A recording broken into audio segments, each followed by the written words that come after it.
Hey everyone, it's me, Kewpie83. So I have a collection of Kewpies here to show you. These are the Kewpies I have gathered over the years, and it occurred to me that I've never shown them to you. So I think it's about time that Kewpie83 shows you the Kewpies in her collection. Kewpie dolls have been around since 1909. They were the brainchild of Rose O'Neil. She was an American cartoonist, illustrator, sculptor, artist. Rose O'Neil seems like a really cool character, and someone that is really worth looking into. There are books about her, there are websites about her, so definitely look into her as a person. I'm not going to go a lot into it because there's a lot about her, and I don't really want to say anything about her, but I will say a couple things. First, she was cartoonist, illustrator, sculptor, as I said, so very artistic. She also really cared about the products that were being put out, especially when it came to Kewpie, and she just seemed like a really nice person. Every article I read about her basically said that she was kind to a fault, and she would try to be helpful to people, and that sort of thing. She just seemed like a really nice person. Also, every article said she was very bubbly, very happy, that she saw joy in life and would try to express that through her creations, one of those being Kewpie. So Kewpie made her first appearance, I'm gonna say her, but Kewpie can be pretty much anyone. Him, her, they're basically just like baby Cupids. So whether you think a Kewpie is a he or she, I think I'm just gonna stick with saying her. But I really mean whatever gender you think Kewpie is. So when it comes to Kewpies, they made their first appearance in an illustration form in a woman's magazine, and then the character just became so popular that by 1912 people wanted dolls of it. So Rose went and worked with Kessner, the German company that was making bisque dolls, and they together made some bisque Kewpies that looked kind of similar to this, but they were made from bisque and they came in various sizes. Eventually they would go on to making them in composition form and then plastics and that sort of thing. They've been producing, there's probably been a Kewpie on the market since they started producing these in 1912. The line has so much life to it. It has so much longevity to it. It's crazy. A lot of companies have actually made Kewpie dolls, but the one nice thing about that is, the aesthetic of Kewpie is still the same, whether it was made by Kessner in 1912 or, Jesco in 1999. There are some certain aesthetics to Kewpie that have always remained the same. So we have the little tufts of hair. We have the expression that's always just fun and joyful and cheerful. We have these starfish hands that you'll see right here, kind of round, fun hands. And then some Kewpies will have these little wings on here, because keep in mind it's supposed to be like a baby Cupid. So some will have, these wings. Some won't, but the majority of the older ones will have the wings. So Rose described Kewpie as a sort of little round fairy whose one idea is to teach people to be merry and kind at the same time, which I think is a really great statement, especially right now because everything is just so crazy. To be reminded that you should be merry and kind to people regardless of what circumstances are going on to you or to others. It just is a good thing to keep in mind. So let me go ahead and show off some of these Kewpie dolls. So I have a couple different brands here of Kewpie. Most of mine are modern, which is totally fine. I think all Kewpies are just really fun dolls to have in a collection.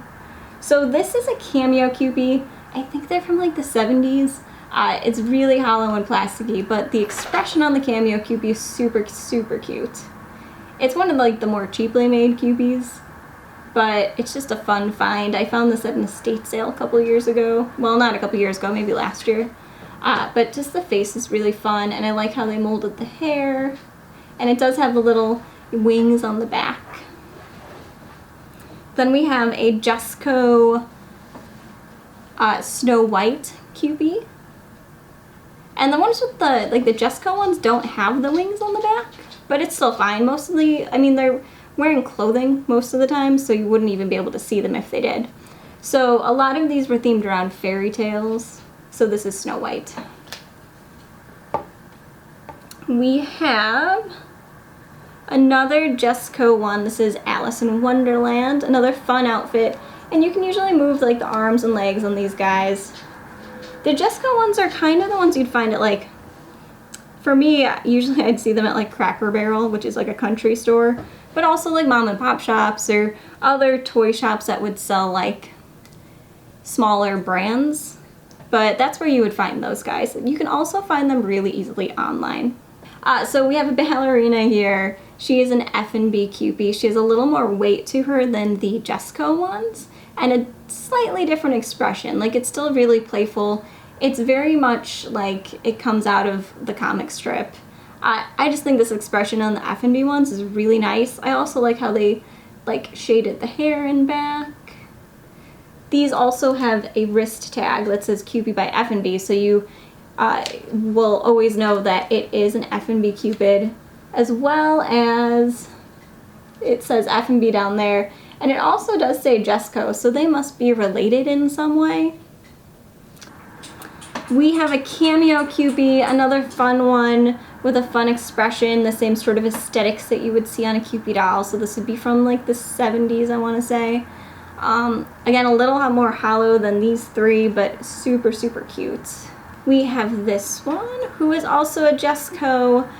Maybe it's a smaller, more like toddler-esque version of a Kewpie doll. Again, the outfit is adorable, so this one's fun. But you'll see she is smaller than these guys. This is an F&B, I want to say. It's also labeled Jesco, though.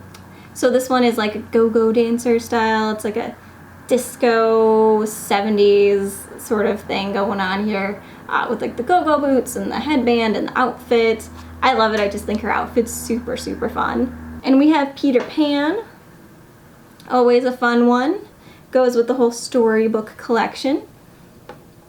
And we have an angel. Another really fun one. Perfect for Christmas too.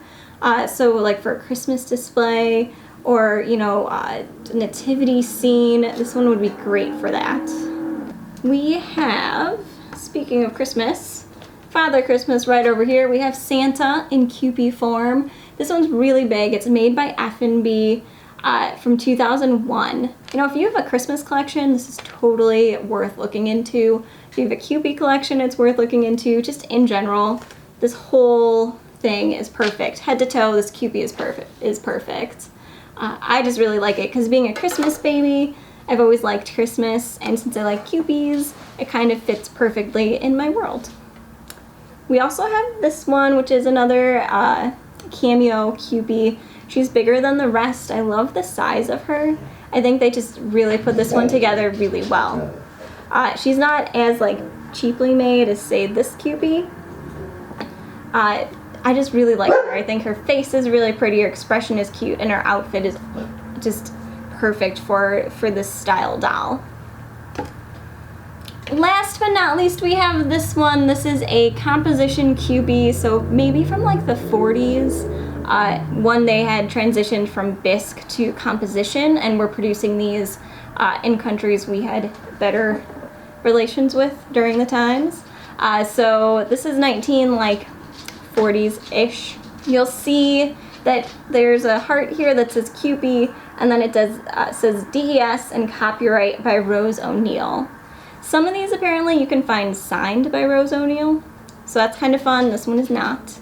But it's made of composition. It has the little like angel wings, the hair, the hands. Just a really classic Kewpie doll. There's one other doll I have from the 90s. She's larger and stuffed, and she's a Kewpie doll. I don't have her out. I know she's in a box somewhere, so one day when I go through my boxes, I'll take her out and show her to you. But for the time being, I think I'll leave it there. These are the Kewpies that, you know, are out and about in my collection at the moment. One thing that Rose O'Neill said that I think is actually super important right now specifically, because as I said, she seems like a really nice person who was like very bubbly and happy and like trying to look at the good in life versus, you know, like staying in the negative emotions and, you know, thinking negatively. She'd try to look positively. So one thing that she said that kind of struck me was do good deeds in a funny way. The world needs to laugh or at least smile more than it does. Which is totally true. Like, people, specifically, like, right now, it's a tough time for everyone. Like, everyone, it's all confusing. So if you're confused, I get it. We're all confused along with you. But we have to remember to laugh and to smile, because that is what will help us get through everything. Whether it's, like, this whole pandemic thing or just a bad day. So, like, do good deeds in a funny way. The world needs to laugh. At least smile more than it does. Seems like a really good way to live life. Or at least something to keep in mind next time you're feeling down. So, let me know what you think of Kewpie. Let me know what you think of these guys. Let me know if you have any in your collection, and I will talk to you soon. Bye!